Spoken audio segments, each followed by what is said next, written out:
আমি কথা দিচ্ছি তোমাদের, এই লাড্ডুটা যদি একবার বানিয়ে তোমরা খাও না, তোমরা বাধ্য বারবার বানিয়ে এই লাড্ডুটা খেতে। চলো দেখে নিই লাড্ডুটা কি করে বানাবো। এখানে নিয়ে নিয়েছি flax seed, pumpkin seed, sunflower seed, চিনেবাদাম, আমন্ড, সাদা তিল আর চিয়া সিড। এইগুলোকে আমি ঘিয়ে ভেজে নেব এবং মাথায় রাখতে হবে একদম লো ফ্লেমে আমাকে অনেকক্ষণ ধরে ভাজতে হবে। এখানে আমি কিছু খেজুরকে ডিসিডস করে রেখেছি, এগুলোকেও আমি এবার ঘিয়ে ভেজে নেব নরম হওয়া অবধি।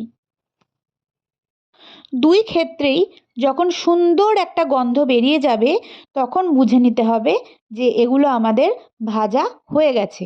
এবার এগুলোকে আমি ঠান্ডা হতে দেব।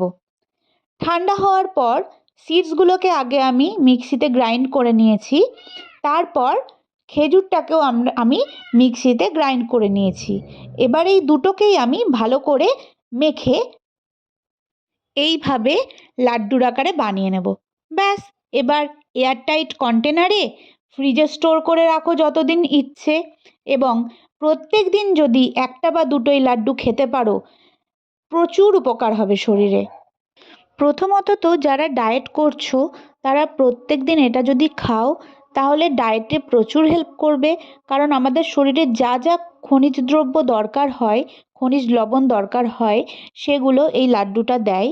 এবং যারা প্রচণ্ড হেয়ার ফলের সমস্যায় পড়ছো তারা যদি প্রত্যেক দিন দুটো করে এই লাড্ডুটা খাও, আমি কথা দিচ্ছি তোমাদের হেয়ার ফল বন্ধ হবেই হবে। আমি নিজে উপকার পেয়েছি, তাই তোমাদেরকে সাজেস্ট করছি।